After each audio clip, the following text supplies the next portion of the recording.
Texnika nomer 2 oilaviy munosabatlarni yaxshilash. Biz haligacha muhabbat haqida gaplashyapmiz. Agar sezgan bo'lsangiz. Muhabbatni oiladan boshlaymiz. Nega desangiz, mana shu yerda men aynan shu uchun bitta yana muhabbatga tegishli mavzu bor. O'sha muhabbat mavzusini ochib beraman. Qaytib kelingda videoni ko'ring. Demak, qarang. Oilangizda muhabbatni kuchaytirish nima uchun kerakligini va buni muhabbatga daxli nimaligini bilib oldingiz, videoni ko'rdingiz. Demak, qarang. Oilada biz siz bilan muhabbatni hosil qilishimiz uchun oddiy bir ichingizda o'zingizga o'zingiz qasd qilib olasiz. O'zingizga o'zingiz hukm qilib olasiz. O'zingizga o'zingiz kelishib olasiz. Birinchisi.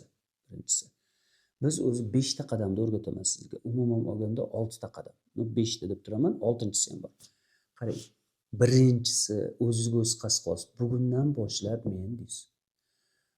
Oilamda erkak bo'lsangiz ham, siz ham erkak bo'lsa, agar rost haqiqiy erkak bo'lsa shunaqa.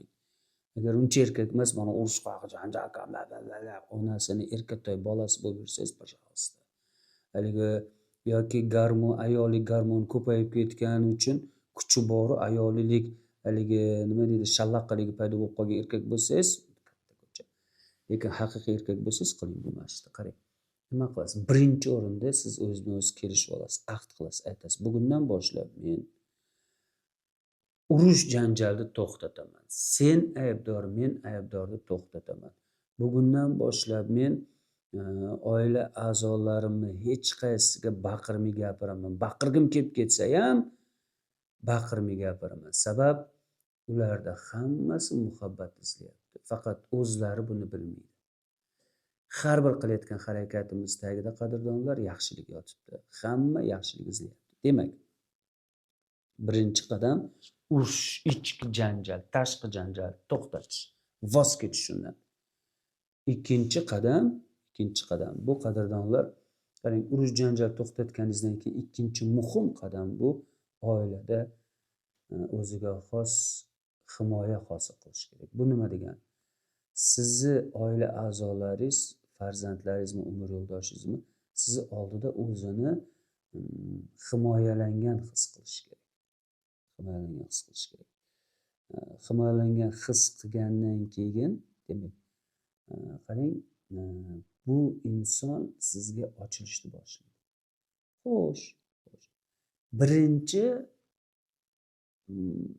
vazifaga, birinchi qadamga, ya'ni urush janjal to'xtatishga eng kuchli texnologiya bu birinchi urush janjal to'xtatishga. Ichingizda urush janjal hammasi to'xtashi uchun bitta narsa qilasiz. Bugundan boshlab siz ichingizda gapirgingiz kelsa, tushuntirgingiz kelsa, seni deyapsiz, sen aybli, sen qilishingki, sen bunaqa deding, sen unday deding, seni xatti-harakating bunaqa dedi demaymiz. Bugundan boshlab bunday aytamiz. Men sen qilgan xatti-harakatdan nimani sezdim. Men sen qilgan xatti-harakatdan bunaqa deb o'yladim. Men sen qilgan xatti-harakatni ko'tara olmayapman. Men sen qilgan xatti-harakatdan ichim og'riyapti deymiz. Tushuntira oldimmi? Sen deyishni to'xtatamiz. Sen noto'g'ri qilding demaymiz. Men boyagi xatti-harakatingdan ichimda g'ashlik paydo bo'ldi deymiz. Tushuntira oldimmi? Nega degan savolga to'g'ri javob beramiz. Chunki sen demaymiz. Chunki meni fikrimcha hozir bu bo'lgan voqeadan ana bunaqa deb o'ylaydi yoki seni ichingda bunaqa maqsad bor edi deysiz. Agar u yo'q edi bunaqa maqsad desa, xo'p deysiz, ishonasiz, bo'ldi. U o'zi yo'q edi deb yo'qligiga oxiri ishonaveradi. Demak, ikkinchi masalaga esa, ya'ni himoya his qilish uchun, sizni umr yo'ldosh sizni oldingizda himoya his qilish uchun oddiy bitta texnologiyani qo'llaysiz. Ya'ni yaxshilab eshitinglar, Bu juda kuchli texnologiya, ikkinchisi ham. Umr yo'ldoshingizga o'zi qanday bo'lsa, shunday bo'lishga ruxsat berasiz. Men sen qanday bo'lsang, shundayligingni qabul qilaman deyishni boshlaysiz. Men sen qanday bo'lsang, shundayligingcha qabul qilaman. Men buni har birini alohida texnologiyalar qilib chiqarsam bo'lardi. Lekin bitta 5 ta qadamga kiritib qo'ydim, чтобы siz haligi yoqdan bu yoqqa sakrab yurmasligingiz uchun. Nima uchun bu texnologiyalar kerak? Mana oila haqidagi boyagi 6 ta oilani asosiy muammolarini ko'rib chiqasizlar uchun. Demak, qarang. Oxirgi videoning oxirida bo'ladi. 3-qadam esa, 3-qadam o'ziz ichingizda ahd qilasiz. Kelishib olasiz. Men urushmayman deb. Buning uchun sizga bitta savol bor, qadrdonlar. Men urushmayman deb haligi ahd qilib olishingiz uchun bitta savol bor. O'sha savolni berasiz o'zingizga. Menga haq bo'lish muhimmi yo baxt muhimmi? Menga haq bo'lish muhimmi yo baxt? Agar haq bo'lish muhim bo'lsa, demak hali nafs o'chog'idasiz. Demak hali kibr o'chog'idasiz. Demak hali yetuk bo'lmabsiz. Hali yosh bolasiz. Umr yo'ldoshingiz Xudo sabr bersin. Agar siz yo'q, menga baxt muhim desangiz, unda urush janjal to'xtatam. Unda siz boya aytganimdek siz talashishni to'xtatasiz. Siz уже qarang, umr yo'ldoshingiz bilan birinchi o'rinda boya aytganimdek janjal to'xtatdingiz. Ikkinchisi himoya hosil qildingiz. 3-qadamda odam munosabatda kim haq, kim nohaqni aniqlashni boshlaydi. Sen aybdor, men aybdorni boshlaydi. Mana birinchi jang bu qanaqa? Uje mono xulosani chiqarib oldingizda siz, ayb va baqir, chaqir, urush, janjal. Bu bo'lmasligi uchun nima qilishni bildingiz? Bo'lmasligi uchun boya aytganimdek men deb gapirasiz. Ya'ni sen aybdor emas, men shu bo'lgan voqeadan shuni yana o'zingiz foydangizga men seni aybdorligingni bildim deb o'tirmang. Gapimni mag'zini tushuning. Siz u odamni qilgan xato ayblarini aytmaysiz. O'zingizni ichki kechinmalaringizni aytasiz. O'sha bo'lgan voqeaga nega siz bezovta bo'lyapsiz? Shuni tushuntirib berishingiz kerak bu odamga. Ikkinchi qadamda esa siz unga o'zi bo'lishiga ruxsat berasiz. Seni qanday bo'lsang, xuddi shunaqa ekansan, bo'ldi, qabul qildim seni shu turish, mayli, shu turishingni qabul qildim.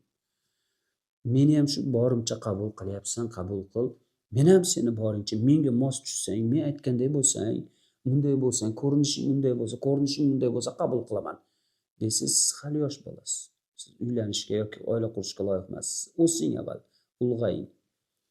3-qadamda esa boyagi aybdorlarni izlashni to'xtatasiz. Aybdorlarni izlashni to'xtatasiz.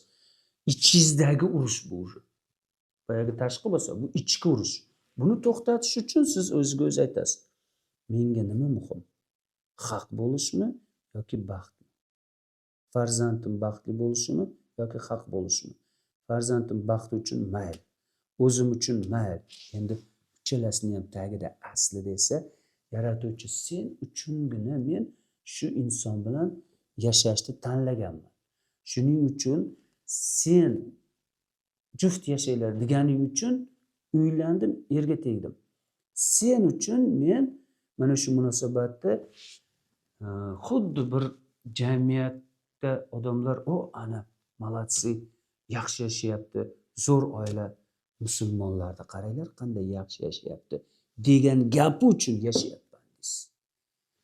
Islom, musulmonman deb baqirasizda, oilangizni ko'rgan kofirlar yoki ruslar, haligi nemislar bir joy bilan kulib ketadi ustingizdan. Shunaqa ham oilami, xotiniga gapirishni, eriga gapirishni. Musulmon. Sharmanda qilmang. Ko'rganlar ana musulmonlarning oilasiga havas qilib haligi bu yoqdan haligida ichidan baqirasiz. Odamlar tashqiga ishonmaydi, ular ham jinn emas, haligi o'sha kofirlar. O'sha islom diniga kirishi mumkin sizni ichki go'zalligingizni ko'rib. 4-qadam. 4-qadam bu qadrdonlar, endi siz qarang. 4-qadamda eng muhim qadamlardan biri bu. Qarang, so'z muhim emas. So'zning kuchi yo'q. Eng muhimi bu amal. Eng muhimi amal. Demak, siz amalda ko'rsatishingiz kerak. Umuman hech narsa gapirmang. Amalda qiling, amalda ko'rsating. Mana bu 3tasini amalda qilasiz. Amalda qiling. 4-qadamga o'tasiz. 4-qadamda esa qarang, boyagi inson sizni oldingizda o'zini himoyada his qilsa, haqiqatdan himoyada his qildi. Endi siz bu inson bilan umuman boya aytganimdek menga tinchlik kerak deb ahd qilib oldingiz o'z ichingizda. Endi bu inson bilan umuman razbor qilmang. Просто xotirjam o'tiring. Xotirjam bo'ling oldida. Ha bo'ldi, bo'lib ketdi, menda ham bor, mayli, hech qisi yo'q deb o'tiribsiz. Endi ora-orada bir ichingizdan bir hazilkashlik qilib qo'yasiz. Bir hazillashib qo'yasiz. Buni ko'rinishingiz boshqa, bugun bunaqa bo'lib qoldi. Yoki masalan bunaqa hazil qilib qo'ysangiz, boya hazilda yumshaydi situatsiyalar deydi kuladi. Yengil hazil qilasiz. Keyin yana bir narsa bo'lsa, yengil muhabbat berib hazil qilasiz. Bir narsalar qo'zib ketsa, ichingizda o'ylab turing, men kim uchun? Xudo uchunmi yoki bu uchunmi? Men nega uylandim, erga tegdim? Xudo uchunmi, bu uchunmi? Men bundan nimadir talab, buni boshqacha bo'lishini talab qilishimdan maqsad nima?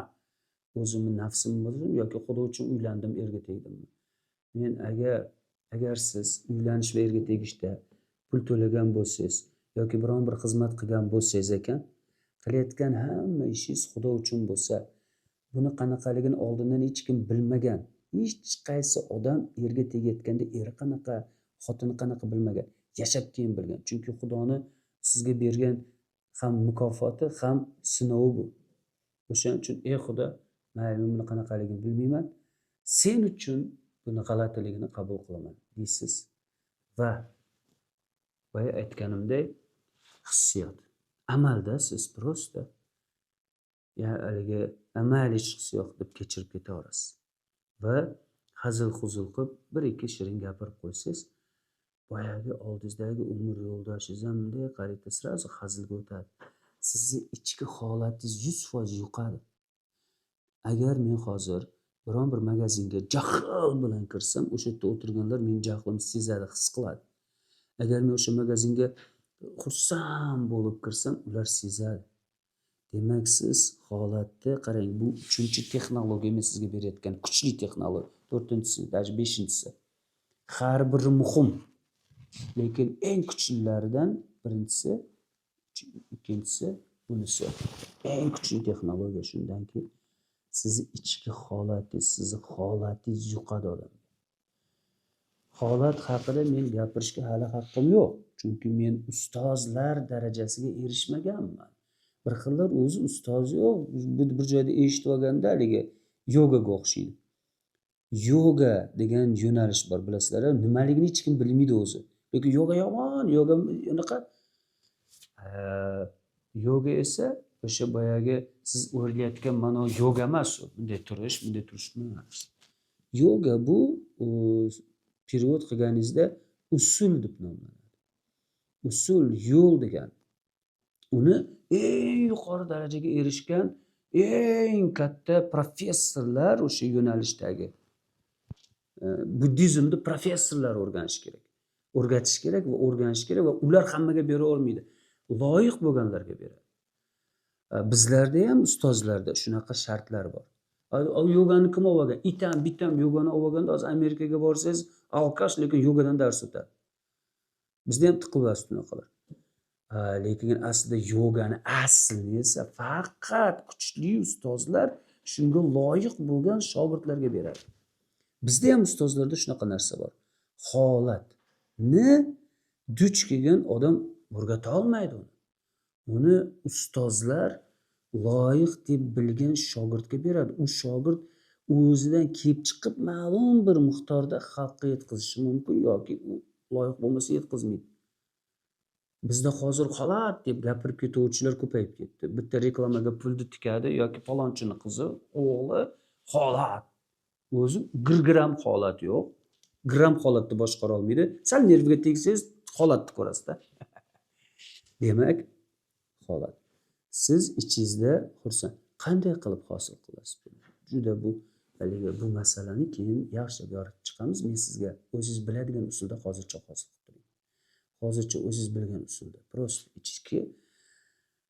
ichingizda xursandchilik hosil qilib, xotirjam bo'ldi, urushmayman men, bo'ldi, tamom deb voz keching urush janjaldan. Voz keching. Eng kuchli holat bu samimiylik. Samimiy umr yo'ldoshingiz bilan samimiy bo'ling oldida.